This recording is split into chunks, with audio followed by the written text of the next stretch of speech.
નમસ્કાર મારા વાલા ખેડૂત મિત્રો, સ્વાગત છે ફરી એકવાર મારી યુટ્યુબ ચેનલ હાલારના ધબકારાની અંદર। ખેડૂત ભાઈઓ, પહેલાં તો મારા વાલા ખેડૂત મિત્રોને મારા રામ રામ અને જય સિદ્ધનાથ। ખેડૂત ભાઈઓ, આજે આપણે ખાસ ચર્ચા કરવાના છીએ કે મગફળીની અંદર જે આપણે ઉપરથી જે નિંદામણ નાશક જે દવા છાંટીએ છીએ તેની અંદર ખેડૂતોને ફાયદો થાય છે કે નુકસાન, તે છાંટવી જોઈએ કે કેમ, તો તેના વિશે ખાસ આપણે આજે થોડીક માહિતી આપશું।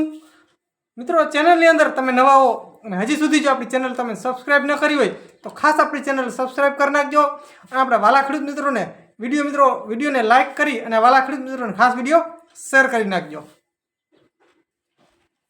ખેડૂત ભાઈઓ, મગફળીની અંદર નિંદામણ નાશક કોઈ પણ કંપનીની તમે દવા છાંટો, ઉપરથી જે આપણે દવા છાંટીએ છીએ જે ખડ બારવાની, તે મિત્રો નુકસાન વધારે કરે છે અને ફાયદો ઓછો કરે છે। હવે ખાસ જે ખેડૂતોને કોઈ હિસાબે જે નિંદામણ મજૂરથી અથવા તો ટ્રેક્ટરથી સાથીથી કોઈ હિસાબે જ્યારે નીકળે તેમ કોઈ હિસાબે નીકળે એમ ન હોય તો ત્યારે જ દવા છાંટવી। અને આ જે નિંદામણ નાશક જે આપણે દવા છાંટીએ છીએ ખડ બારવાની, તે મિત્રો આ જે ઓપ્શન છે તે ખેડૂતો માટે મગફળીમાં છેલ્લો ઓપ્શન હોવો જોઈએ। કોઈ હિસાબે ખેડૂત પૂગે એમ ન હોય, કોઈ હિસાબે મેળ ન આવે એમ હોય, સાથી મગફળીની અંદર ગળે એમ ન હોય, અને કોઈ હિસાબે તે પુગાય એમ ન હોય, અને કોઈ હિસાબે જે મગફળીની અંદર જે નિંદામણ છે તે નીકળે એમ ન હોય, એવી કન્ડિશન ન હોય, ત્યારે જ મગફળીમાં દવા છાંટવી। કેમ કે મગફળીની અંદર મિત્રો આપણે જે દવાનો જે મગફળીમાં કોઈ પણ કંપનીની તમે દવા છાંટતા હો, તે ઉપરથી જે આપણે છંટકાવ કરીએ છીએ ને તેની અંદર ઓછામાં ઓછા 10 થી 12 દિવસ મગફળીનો ગ્રોથ એકદમ અટકી જાય છે। તમને ખાસ જણાવી દઉં કે કોઈ પણ કંપનીની તમે દવા છાંટો, કોઈ પણ સારું કંપની રિઝલ્ટ સારું આવતું હોય કે મીડિયમ આવતું હોય, પણ કોઈ પણ કંપનીની દવા મિત્રો તમે લઈ લ્યો, તે દવા ઉપરથી આપણે જે છંટકાવ કરીએ છીએ તે છંટકાવના 10 થી 12 દિવસ સુધી મગફળીનો ગ્રોથ એકદમ અટકાવી નાખે છે। અને આમાં શું છે કે જો ગ્રોથ વધારે કરી ગઈ મગફળી, હવે આ દવા ઘણા ખેડૂતોનું કહેવું એમ પણ છે કે દવા ક્યાંક ને ક્યાંક ફાયદો કરે છે। હા, ફાયદો તો થોડો ઘણો કરે છે, પણ ફાયદો ક્યારે કરે?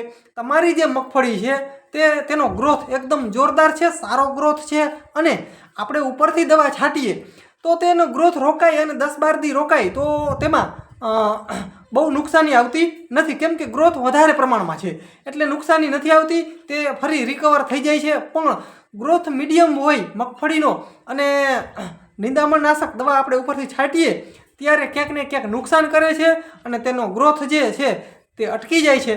બીજી મિત્રો એક ખાસ વસ્તુ કે તમારી મગફળી મહિના દિવસ ઉપરની થઈ જાય અને મગફળીની અંદર સૂયા બેસવાની મિત્રો શરૂઆત થઈ જાય, ત્યારબાદ જો તમે દવા છાંટશો તો મગફળીની અંદર મિત્રો નુકસાન આવશે, કેમ કે તેના જે સૂયા છે તે ક્યાંક ને ક્યાંક બારી પણ નાખે છે।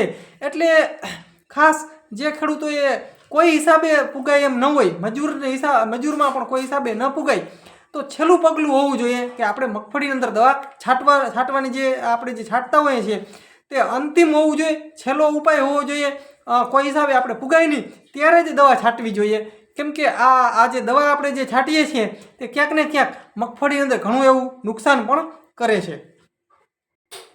બીજો મિત્રો એક ઉપાય એ પણ છે કે તમારી મગફળીની અંદર જે મગફળી બારવાની આપણે જે ખડ બારવાની જે મગફળીમાં જે દવા આપણે છાંટીએ છીએ તેની અંદર મિત્રો જો હાર જે હોય તેની અંદર ક્યાંક ને ક્યાંક ઓછું ખડ હોય, ધીમું ખડ હોય, બહુ ખડ વધારે ન હોય, નિંદામણ ઓછું હોય, તો તમારે જે આપણો પંપ આવે છે તેમાં ગરણી ચડાવી દેવાની, પ્લાસ્ટિકની જે ગરણી આવે છે તે ચડાવી દેવાની, અને તે પાટલું જે છે તે વધારે ખડ હોય પાટલામાં તો પાટલામાં જ દવા છાંટવાની, હારમાં દવા છાંટવી નહીં, કેમ કે નુકસાન કરે છે। જે ગરણી આવે છે ગરણી તમે ચડાવી દેશો એટલે હારમાં જે છે હાર જે છે મગફળીની તેની અંદર બહુ દવા નહીં ઉડે અને પાટલામાં જે ખડ હશે તે સાફ થઈ જશે। અને જેવું મિત્રો તમે પાટલાની અંદર ખડ સાફ થઈ જાય ત્યારબાદ તમે સાતી હકાલી નાખો, સાતી બરાબર, તો પાટલા જે છે ક્લિયર થઈ જતા હોય છે, ચોખ્ખા થઈ જતા હોય છે, અને જે હાર હોય તેની અંદર તમે માણસોથી, મજૂરોથી કે આરામથી તમે ખડ જે નિંદામણ નાશક જે નિંદામણ જે છે તે દવા છાંટ્યા વગર પણ તમે હારમાંથી આરામથી ખડ તમે કાઢી શકો છો। તો તે પણ એક ઉપાય છે। પંપની અંદર ગરણી ચડાવી અને તમે છાંટી શકો છો, જેથી કરીને દવા આપણું જે હાર છે તેની અંદર બહુ જાય નહીં અને નુકસાન ઓછું કરે।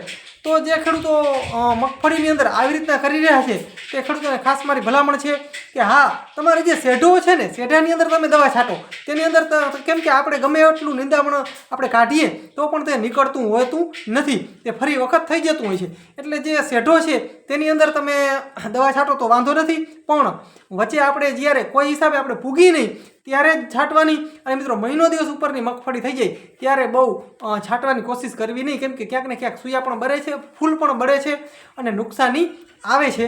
એટલે જે ખેડૂતોને કોઈ હિસાબે આ જે મિત્રો દવા છાંટવાનું જે છે, ખડ બારવાની જે દવા આવે છે તે અંતિમ પગલું હોવું જોઈએ. આપણે કોઈ હિસાબે સાથી પણ પૂગે એમ ન હોય અંદર, અને કોઈ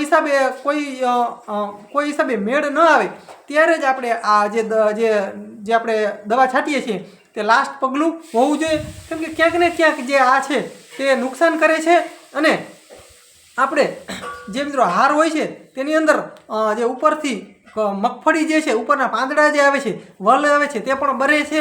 એટલે આવું ન થાય તો ખાસ જે ખેડૂતોએ જરૂર હોય તેને જ આ પગલું લેવું. તો મિત્રો માહિતી કેવી લાગી ખાસ મિત્રો ચેનલની અંદર નવા હો તો હજી તમને કહી દઉં, ખાસ સબસ્ક્રાઈબ કરી નાખજો.